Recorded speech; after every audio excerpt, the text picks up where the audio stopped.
Mr. President, it's springtime in Missouri. It's whether it's the border of our state that joins your state in Oklahoma, or all the way to Iowa, we're seeing the trees begin to bloom, and great to be home the 2 weeks that we were home every day, and again last weekend seeing the flowering trees sort of move from north to south, and it's one of my favorite times of year, like it is for lots of people. And I guess the flowering trees move south to north, and particularly during that 2 weeks we were home, you could not see the dogwoods, and then a couple of days later you'd see them further north in the state than you'd seen them before.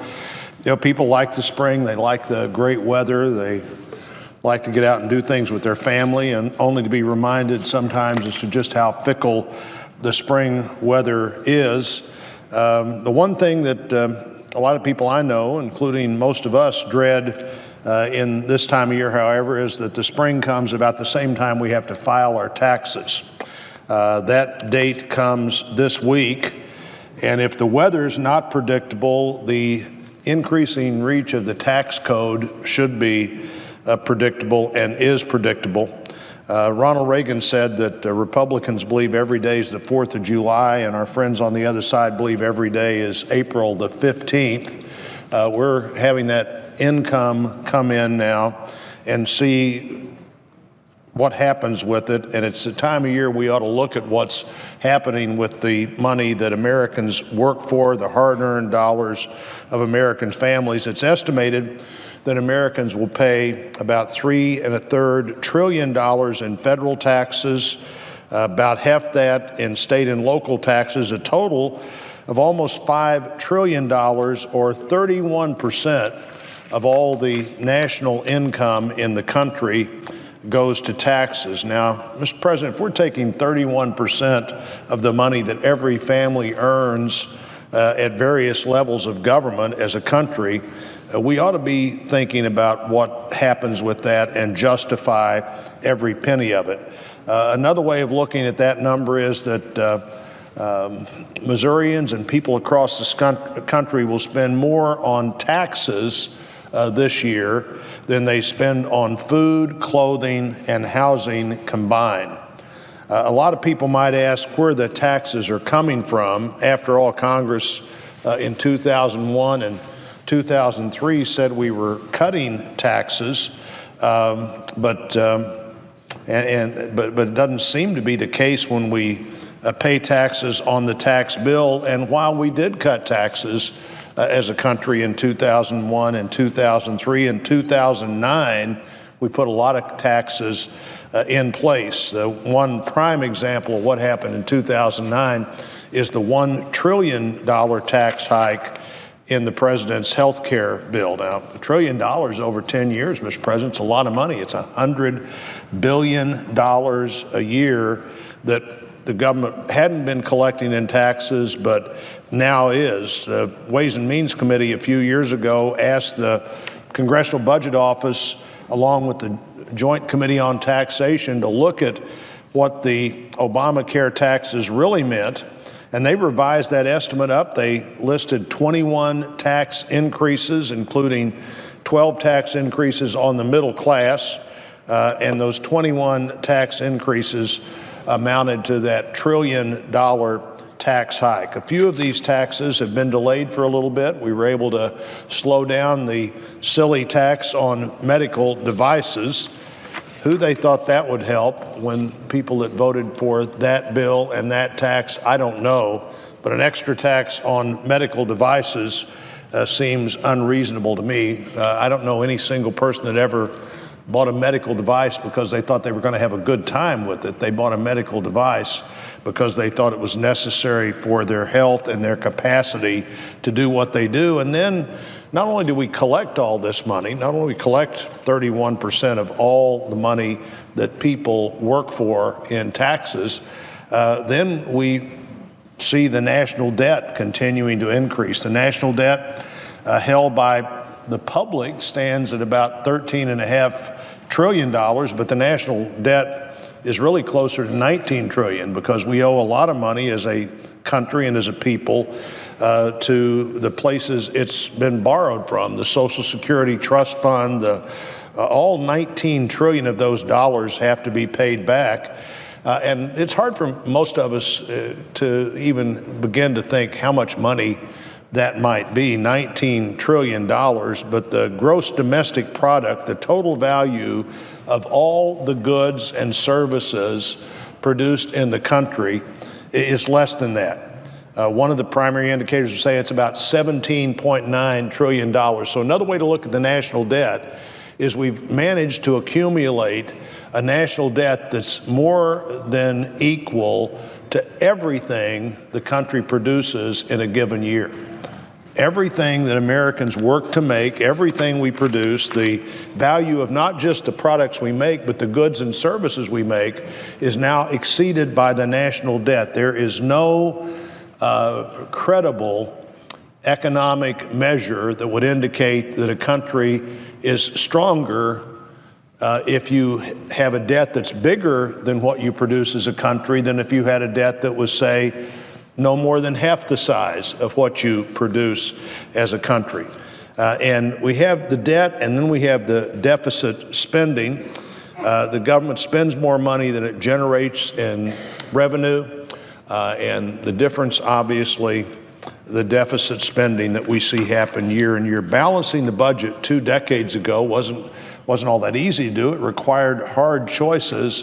But we, as a country, were able to reach a bipartisan consensus that surpluses are preferable to deficits, that a country was far better off as a result, that a growing economy was better than a stagnant economy, and the economy's more likely to grow if the government isn't constantly sapping for no defensible reason the economic opportunity of people spending their own money for their ideas about how to advance themselves and their family forward. One of the things that every model shows is it's easier to pay off the debt and it's easier to pay the bills of the country if, in fact, you have an economy that's growing. Regulators out of control, a deficit that is roughly $1 trillion a year by any standard. If you look at the first year of the Obama administration, adjusted for inflation to today's dollars, that deficit ran about $1.6 trillion. And following that, during the first term, it was 1.6, then it was 1.4, then it was 1.3, then it was 1.1. That sounds like the deficit's going down, but it's $1.1 trillion in a budget that just 20 years ago was balanced. $1.1 trillion in a budget that a decade earlier and a little more than that had been a balanced budget. The average deficit over the last 8 years, if you accept this year's number, is $963 billion, right at $1 trillion, and we're borrowing that money, and the $19 trillion that came before it, we're borrowing that money at the lowest interest rate almost imaginable. What happens if the borrowing rate goes from where it is to, say, 5%? We already see the deficit serving the debt is quickly becoming the third biggest government payment. Social Security, Medicare, paying the debt, things like defending the country, a transportation system that works, healthcare research, all of those things are way below just simply the interest that we would have on the debt, and that's at the lowest rates ever. Federal borrowing is really nothing more than a tax on the future. Federal borrowing is nothing more than saying we want to have what we want to have right now, and we're willing for somebody else to pay the bill for what we want to have right now. This is as people sit down that haven't filed their taxes already over the next 48 hours or so and make that final calculation and look at what they made and look at what they're paying, as they've done that over the last few weeks and will do it over the next couple of days. This is an important time for people to talk to the people that they elect to public office and say, what do you think you're gaining by not making the tough choices? what do you think you're gaining by not doing the things that we've already agreed we need the government to do and doing those really well, rather than coming up with yet another program that may or may not produce results? And you know, Mr. President, the health care plan is one of those. I had a hospital group in this morning, and they said they'd done a calculation in their hospital of what people were paying, what part of the bill people were paying with their personal money as opposed to insurance that they had tried to protect themselves against health care costs before the Affordable Care Act and what they're paying now. And what they found out was, before the Affordable Care Act, they were paying 10% of the bill with personal money. After the Affordable Care Act, the average person with insurance was paying 20% of the bill. And so the highest, fastest growing level of debt that hospital had was people with insurance who weren't able to pay the bill because their deductible was so high.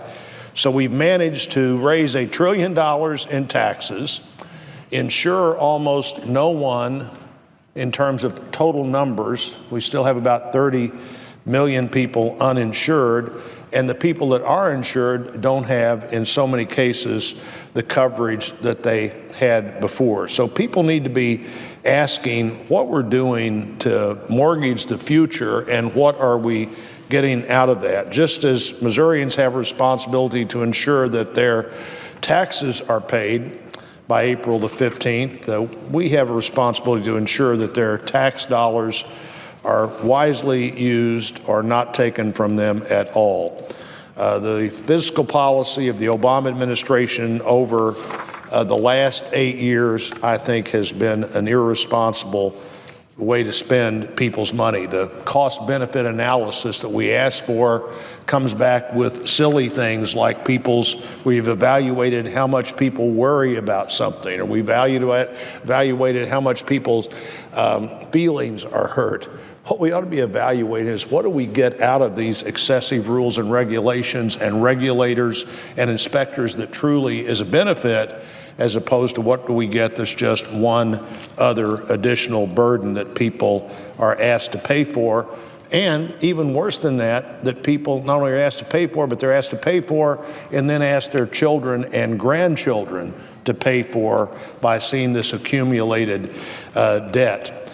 We hear from our friends on the other side that to engage in excessive spending to keep the economy afloat following the recession, that the only way to do that is for the government to play a bigger role in the economy. And what do we have to show for that? The economy's still struggling. The recovery's been unbelievably sluggish at best. Wages are stagnant for middle-class families. And why? One of the reasons is high taxes combined with the onslaught of red tape and regulators that are out of control coming out of this administration have really made any possible stimulated growth in the economy hard to find. And the challenges of getting healthy economic growth and getting our fiscal house back in order will only become more daunting as the direct and indirect costs of things like the president's health care plan accumulate. I think we ought to all commit ourselves here, as people are coming to the end of this tax-paying season, to work together, to work on both sides of the Capitol, with both sides of the Capitol and both ends of Pennsylvania Avenue, to find solutions for an overtaxed middle class, for out-of-control spending, unsustained long-term debt and interest payments. We need a flatter, fairer, less complicated, and more competitive tax structure. If we're going to ask the American people to send 31 cents out of every dollar they make at all levels, some people sending a lot more, some people sending a little less, but 31 cents out of every dollar of income in the country goes to government. Government has a real obligation to see that every one of those 31 cents is spent for a good purpose or not taken from people at all. And with that, Mr. President, I would yield the floor.